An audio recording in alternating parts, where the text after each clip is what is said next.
the today's lecture I will discuss about some theorems examples but उससे पहले हम question number 8 ले रहे हैं जो डाउट्स में है बच्चों का 7.1 एक्सरसाइज से। ये फिगर गिवन है इसमें। तो ये इन राइट ट्राइंगल एबीसी एक राइट ट्राइंगल है, सी पे 90 डिग्री एंगल फॉर्म किया हुआ है मैंने। राइट एंगल एट सी पे राइट एंगल है। M is the midpoint of A B, यानी हाइपोटेनिस ए बी का जो है एम जो है मिड पॉइंट है। इट मीन्स कि ये वाली साइड इस वाली साइड के आपस में इक्वल है, ठीक है, यानी कि M A equal to M B है। क्लियर।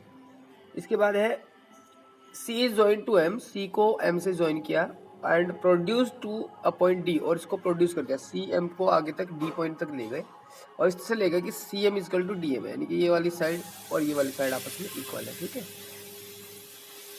और point D is join to point B, D को बी से ज्वाइन करा दिया। क्लियर। चलिए आगे देखते हैं। इसमें कहा है prove that A M C triangle, A M C यानी कि ये वाला triangle B M D triangle के कॉन्ग्रेंट है। तो लेते हैं फिर in triangle A M C and triangle B M D, ठीक है। तो इसमें दो साइड तो इक्वल ही है भाई। अगर मैं ये ट्राइंगल बनाता हूँ, ये बी एम डी ट्राइंगल हो गया, ये हमारा ए एम सी हो गया, ए एम सी, और ये बी एम डी ट्राइंगल हो गया। तो ये वाली साइड इसके इक्वल है, तो एक साइड इक्वल हो रही है, यानी कि M C equal to M D, M C equal to M D given है, इक्वल है, ठीक है ना। और M A equal to M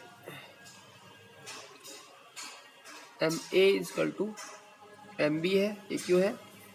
since M is the midpoint of A B. Clear. बस ये एंगल इसमें वर्टिकली अपोजिट एंगल है।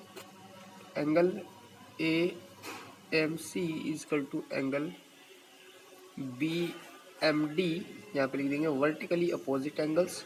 तो by S A S rule triangle A M C is congruent to triangle B M D, दोनों congruent हो गए, ठीक है ना। और जब कॉन्ग्रेंट हो गए तो इससे क्या रिजल्ट निकल के आया हमारा? रिजल्ट निकल के आया कि ये साइड तो इसके इक्वल थी ही, ये वाला एंगल इसके इक्वल हो गया, ये वाला एंगल इसके इक्वल हो गया, और ये साइड ये वाली साइड इस साइड के इक्वल हो गया, यानी कि बी डी ए सी के इक्वल हो गई, इक्वल प्रूफ, ठीक है ना। चलिए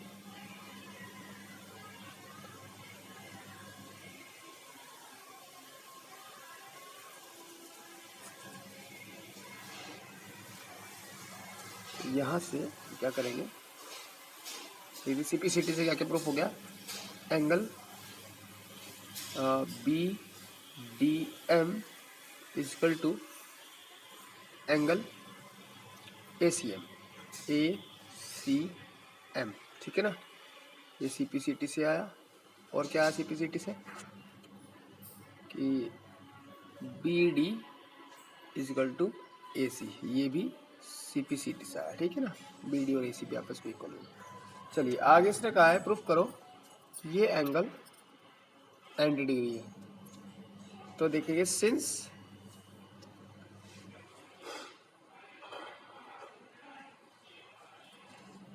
तो इसमें हम देखते हैं इस वाली प्रॉपर्टी से ये दोनों एंगल जरा देखो ध्यान से, ये वाला एंगल और ये वाला एंगल आपस में इक्वल है और ये अल्टरनेट एंगल्स है, यानी कि डी पे है और ये सी पे है। तो अल्टरनेट एंगल अगर किसी भी लाइंस के अगर बीच में आ रहे हो और वो इक्वल हो तो क्या होता है, वो लाइंस भी पैरेलल होती है, ठीक है। तो हम कर देंगे, लिख देंगे since angle B D M equal to A C M, so by alternate angles property BD is parallel to AC, ठीक है ना। BD जो है AC के पैरेलल। और अगर ये पैरेलल हो गई, ऊपर तरफ कर रहा हूँ, और अगर ये पैरेलल है, अगर ये दोनों पैरेलल हैं तो angle D B C plus angle, यहाँ से लिख देना अगर ये पैरेलल है, implies that angle A C B is equal to 180 degree, क्योंकि ये कंसेक्यूटिव एंगल बना रहे हैं, कंसेक्यूटिव इंटीरियर एंगल्स फॉर्म कर रहे हैं, ठीक है ना, डी बी सी और ए सी बी।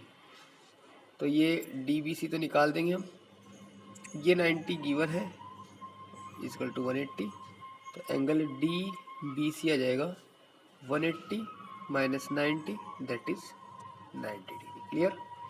चलिए, तो हमने ये एंगल भी 90 प्रूफ कर दिया। आगे से पूछा है इसने कि डीबीसी जो ट्रायंगल है, डीबीसी जो ट्रायंगल है, डीबीसी कौन सा ट्रायंगल है जरा देखो, डीबीसी ये वाला ट्रायंगल है, डी बी सी ये वाला ट्रायंगल है, और ए सी बी जो ट्रायंगल है, ए सी बी जो ट्रायंगल है, इनको कॉन्ग्रुएंट प्रूफ करो। तो हमने देखा यहाँ डी बी जो है ए सी के इक्वल है, बी सी इसमें कॉमन साइड है, और इनके बीच का एंगल 90 है, तो हो गया प्रूफ कॉन्ग्रुएंट ऐसे ऐसे। तो लिख देंगे in triangle D B C and triangle A C B, ठीक है। तो डी बी सी में क्या लेंगे, D B is equal to A C, यहाँ लिखेंगे वी हैव प्रूव्ड दिस, ये जो बात है हमने पहले से ही प्रूफ कर दी है। D B B C is equal to B C, this is the common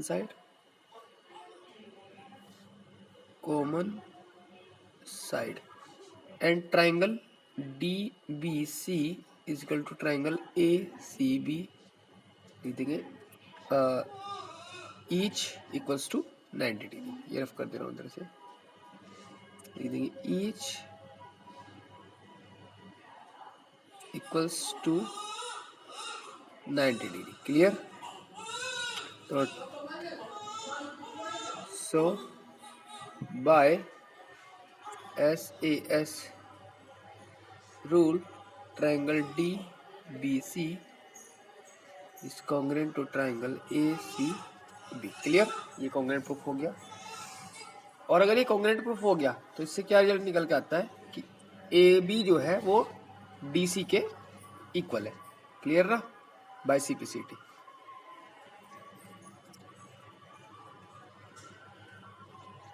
so AC is equal to BD CPCT, ठीक है।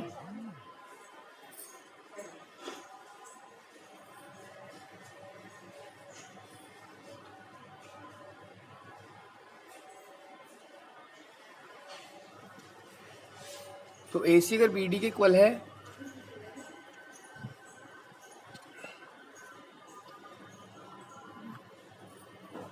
नहीं, AC नहीं, सॉरी गलत थी थोड़ा सा,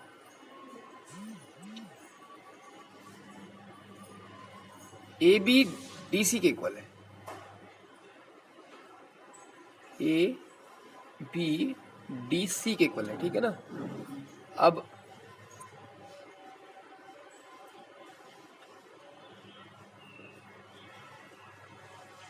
AB को तो AB लिखेंगे, DC को लिख देंगे हम 2 इंटू CM। क्यों होगा 2 into CM? Since CM equal to DM है, ये गिवन है, ठीक है ना।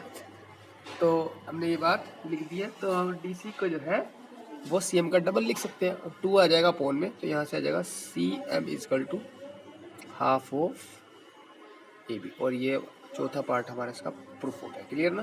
तो ये डाउट था स्टूडेंट्स, को नोट कर लेना, बहुत ही अच्छा क्वेश्चन था और इम्पोर्टेंट, बहुत ज़्यादा इम्पोर्टेंट क्वेश्चन है। अगर एग्जाम में आता है तो 4 मार्क्स में ये क्वेश्चन आएगा, ठीक है ना।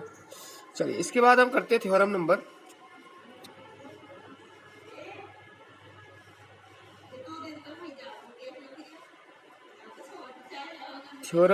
7.2।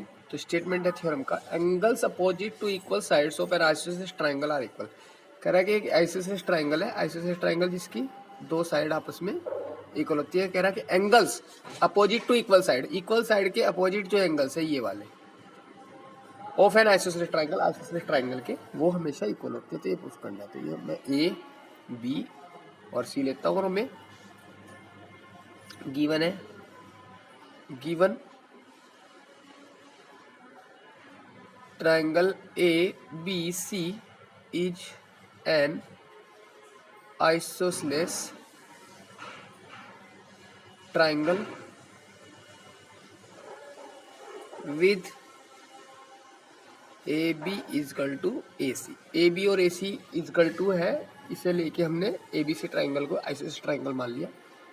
टू प्रूव, क्या प्रूफ करना है, angle B is equal to angle C। ठीक है ना। इसमें कंस्ट्रक्शन करेंगे। याद रखना कंस्ट्रक्शन कैसे करेंगे, यहाँ से हम एक लाइन परपेंडिकुलर ड्रॉ करेंगे मिड पॉइंट पे इसके। ठीक है ना। मिड पॉइंट को ज्वाइन कर लेंगे।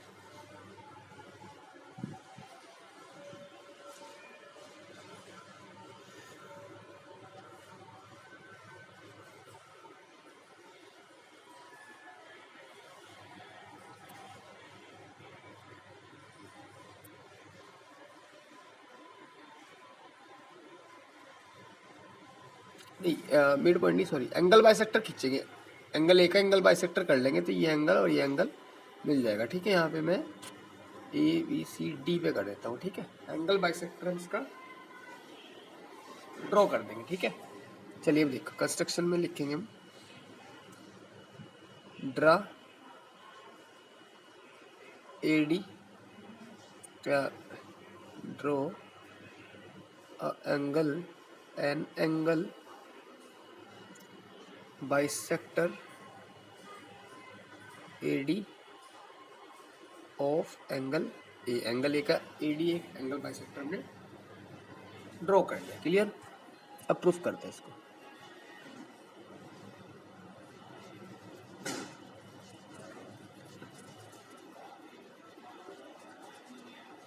अब इसको प्रूफ करते हैं। प्रूफ कैसे करेंगे, लिखेंगे in triangle ABD and a triangle ACD। ठीक है। ACD और ABD में देखो AB is equal to AC क्यों है, गिवन है। ठीक है। Angle BAD is equal to angle CAD क्यों इक्वल है, AD is angle bisector of angle A. Angle A का एंगल बाइसेक्टर है इसलिए ये दोनों आपस में इक्वल है। और AD is equal to AD क्यों है, कॉमन साइड है। दोनों ट्राइंगल में आ रही है कॉमन साइड। ठीक है। दोनों ट्राइंगल्स में आ रही है। AD ट्राइंगल ABD में भी आ रही है और AB जो है AD जो है ACD ट्राइंगल में भी आ रही है। तो by SAS rule triangle ABD is congruent to triangle ACD। Clear. दोनों ट्राइंगल आपस में इक्वल प्रूफ हो गए और जब दोनों ट्राइंगल आपस में इक्वल प्रूफ हो गए तो एंगल B जो है एंगल C के इक्वल होगा बाय CPCT से। ठीक है ना। So angle B is equal to angle C CPCT की वजह से। ठीक है ना। चलिए तो ये हमने थ्योरम प्रूफ करी, थ्योरम 7.2। इसके बाद में है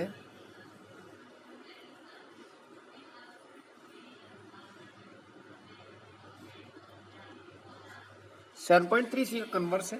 कह रहा है sides opposite to equal angles of a triangle are equal. कह रहा है कि अगर एक ट्राइंगल के दो एंगल इक्वल हैं तो उनके जो सामने की साइड्स है वो भी आपस में इक्वल होंगे।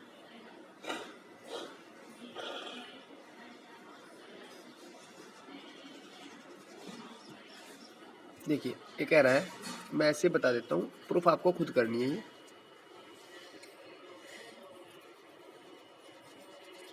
कह रहा है कि अगर एक ट्राइंगल है suppose that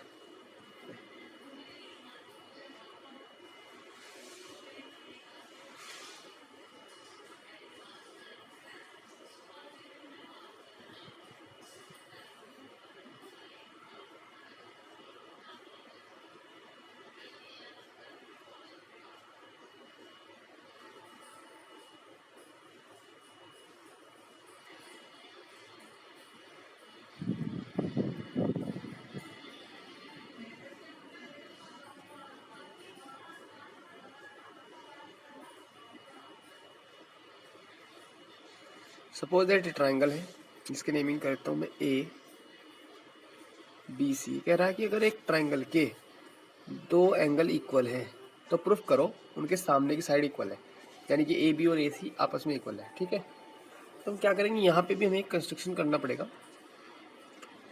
angle equal given है,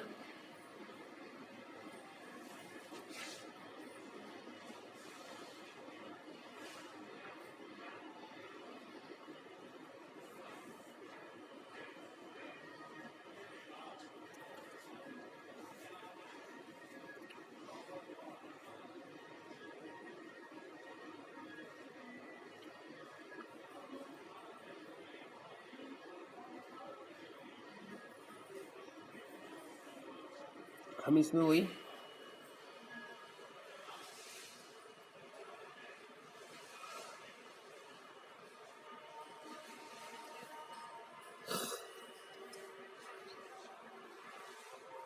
एक कंस्ट्रक्शन कर लेंगे एडी। अब एडी जो कंस्ट्रक्शन करना है ये करोगे आप लोग,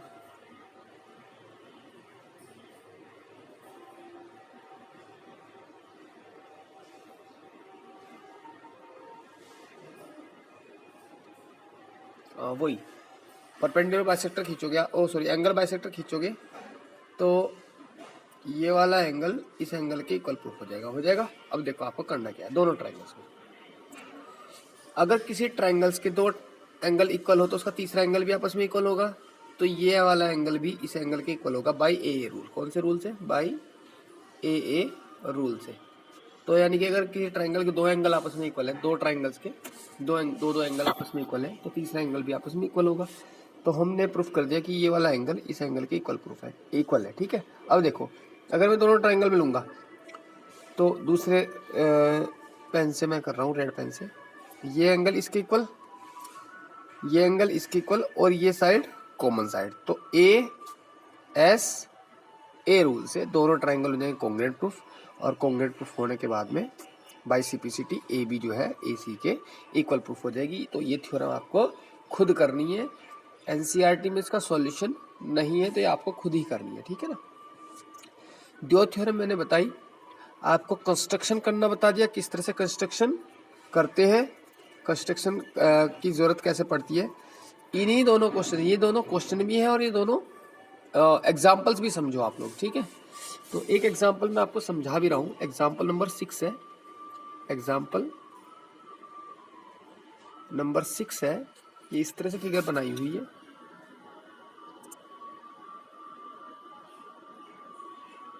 इस तरह से फिगर बना भी रखी है। ठीक है, ये ए बी डी ई सी ये इस तरह फिगर बनाई हुई है और ए बी और ए सी आपस में इक्वल गिवन है। ठीक है, तो कह रहा है एक आइसोसेलेस ट्राइंगल है ए बी सी में ए बी ए सी आपस में इक्वल है। डी और E are the points on B C, इस तरह से पॉइंट है कि बी डी जो है ये ई सी के इक्वल है। B D sorry B E equal है, बी ई जो है ये बी ई इस डी सी के इक्वल है, डी सी के इक्वल। ठीक है, ये डी सी और बी ई आपस में इक्वल।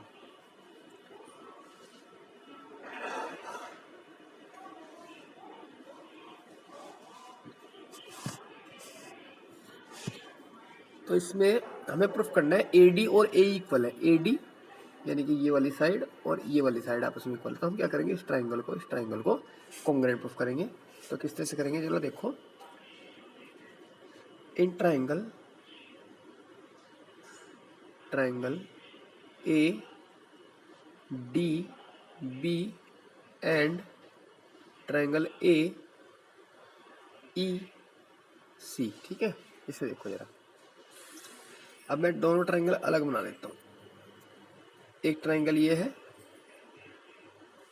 और एक ट्राइंगल ये है। ठीक है, इसका नाम है ए ई सी और इसका नाम है ए बी डी। देखिए ये साइड इसके इक्वल है, ये एंगल इसके इक्वल होगा। क्यों? क्योंकि अभी हमने थ्योरम प्रूव करी है कि अगर एक आइसोसेलेस ट्राइंगल है तो उसकी जो दो साइड इक्वल है उसके सामने के एंगल भी आपस में इक्वल होंगे। जरा देखो, अगर ये ABC ट्राइंगल है पूरा, ये साइड इसके इक्वल है तो ये एंगल इसके इक्वल भी होगा, ठीक है। तो वही एंगल B जो है एंगल C के इक्वल है। अब हमें BD जो है इसी के अगर इक्वल आ गई तो ये हो जाएगी साइड एंगल साइड प्रॉपर्टी से ये ट्राइंगल कॉन्ग्रुएंट प्रूफ हो जाएंगे, और कॉन्ग्रुएंट प्रूफ हो जाएंगे तो बाइसिपिसिटी जो वो कह रहा है वो प्रूफ हो जाएगा। तो क्या BD EC के इक्वल है? अब देखो BE जो है वो DC के इक्वल है। अब BE में और DC में DE पोर्शन जो है वो कॉमन है, इसको दोनों साइड से माइनस कर दो। तो माइनस करने के बाद जब BE में से मैं DE को माइनस करूंगा तो BD बचेगा। ऐसे DC में से मैं DE को माइनस करूंगा तो EC बचेगा। तो जो हमें चाहिए वो हमारा प्रूफ हो जाएगा, ठीक है। तो इम्पोर्टेंट क्वेश्चन है फॉर 3 या 4 मार्क्स में ये क्वेश्चन आ जाता है, ठीक है। तो क्या करेंगे हम, in triangle ADB and triangle AEC, AB equal to AC given है, ठीक है।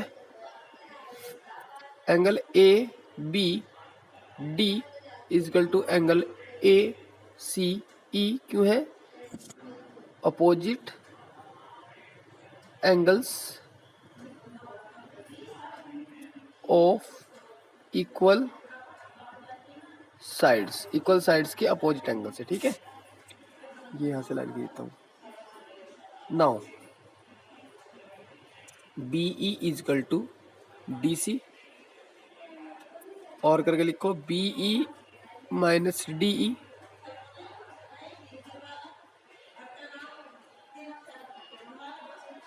BE माइनस DE, यानी DE को इधर से माइनस कर दिया और DC में से भी DE को माइनस कर दिया। क्या बचेगा? BE में से DE माइनस करा, क्या बचेगा? BD इजकल टू EC, ठीक है। तो 3 प्रॉपर्टी होगी, फर्स्ट, सेकंड, थर्ड। तो लिख देंगे बाय, ऊपर से रफ कर रहा हूं, by SAS rule triangle ABD is congruent to triangle ACE। दोनों ट्राइंगल कॉन्ग्रुएंट है, और जब दोनों ट्राइंगल कॉन्ग्रुएंट है तो it means AD equal to AE by CPCT। तो इस तरह से आप क्वेश्चन करने, मैंने एग्जांपल कराया, 2 थ्योरम करा दिया आपको। तो इन दोनों थ्योरम्स और एग्जांपल के बेस पे एक्सरसाइज 7.2 आपको कंप्लीट करनी है। जो क्वेश्चन आपको नहीं आएंगे वो मैं बता दूंगा। काफ़ी टाइम लगेगा वैसे इस एक्सरसाइज में, इतनी ईजी नहीं है एक्सरसाइज। तो करने हैं आपको, क्वेश्चन सारे ट्राई करने हैं, ठीक है। एग्जाम्पल नंबर 4 ट्राई करना है पहले, फिर 5 ट्राई करना है, 6 मैंने करा दिया, फिर 7.2 के 8 क्वेश्चन है, 8 के 8 ट्राई करने हैं आपको। Okay students.